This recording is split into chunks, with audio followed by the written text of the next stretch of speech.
আওয়ামী লীগ সরকারের পতনের পর মনে হচ্ছিল ফাঁকা মাঠে বিএনপির জয় এখন কেবল সময়ের ব্যাপার।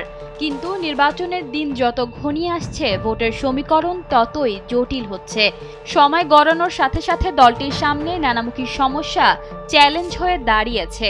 বিদ্রোহী প্রার্থী থেকে শুরু করে নেতাকর্মীদের বিরুদ্ধে ওঠা চাঁদাবাজির অভিযোগ যা এখন বিএনপির গলার কাটা।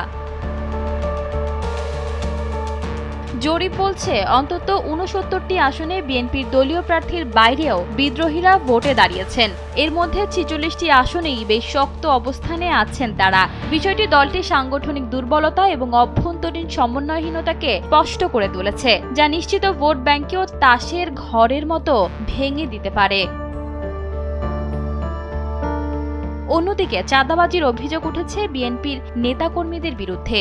এই নেতিবাচক কর্মকাণ্ড বিএনপির ভাবমূর্তি ক্ষুণ্ণ করছে এবং জামায়াত এই ইস্যুকে অস্ত্র হিসেবে ব্যবহার করছে। যদিও বিএনপি কঠোর অবস্থান নিয়ে প্রায় ১০,০০০ নেতাকর্মীকে বহিষ্কার করেছে। জুলাই গণ অভ্যুত্থানের মূল কারিগর ছিল তরুণ সমাজ। এবার নির্বাচনে মোট ভোটারের ১/৩ তরুণ, যারা গত ১৫ বছর ভোট দিতে পারেননি। এই বিশাল তরুণ ভোটারদের সঙ্গে যোগাযোগ রক্ষায় তারেক রহমান তার মেয়ে জাইমা রহমানকে নিয়ে তরুণ ভোটারদের সমর্থন পেতে চেষ্টা করছেন। নির্বাচনের একটি বড় ফ্যাক্টর নারী ভোট। জামায়াত গত কয়েক বছর ধরে তালিম বা ধর্মীয় বৈঠকের মাধ্যমে নারীদের ঘরে ঘরে পৌঁছে গেছে। এর বিপরীতে বিএনপির উঠান বৈঠক শুরু করলেও তা বেশ দেরিতে হয়েছে। জামায়াতের এই দীর্ঘমেয়াদী প্রচারণার কৌশলের কাছে বিএনপি কিছুটা পিছিয়ে আছে বলে দলের কেন্দ্রীয় নেতারাই মনে করছেন। বর্তমান যুগে জনমত গঠনে সামাজিক যোগাযোগ মাধ্যম বিশাল ভূমিকা রাখে, কিন্তু বিশ্লেষকদের মতে ফেসবুক সহ বিভিন্ন ডিজিটাল প্ল্যাটফর্মে প্রচারণার ক্ষেত্রে বিএনপির তুলনায় জামায়াত অনেক বেশি পরিকল্পিত ও সংগঠিত। এমন তথ্যই দিয়েছে বিবিসি।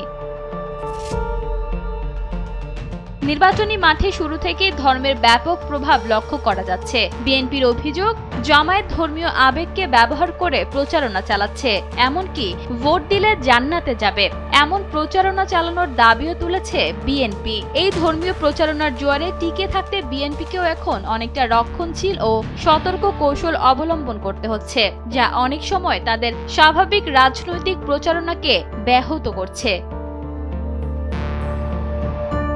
ভারত প্রশ্নে বিএনপির অবস্থান স্পষ্ট নয়, এমনটাই অভিযোগ বিভিন্ন দলের। জামায়াত সহ ইসলামী দলের নেতাদের অনেকেই অভিযোগ তুলেছেন বিএনপির সঙ্গে ভারতের এক ধরনের সমঝোতা হয়ে থাকতে পারে। সে কারণে বিএনপি তাদের প্রচারণায় এবার ভারত বিরোধী কোনো বক্তব্য দিচ্ছে না। ঈশিতা আক্তার, সময়ের আলো।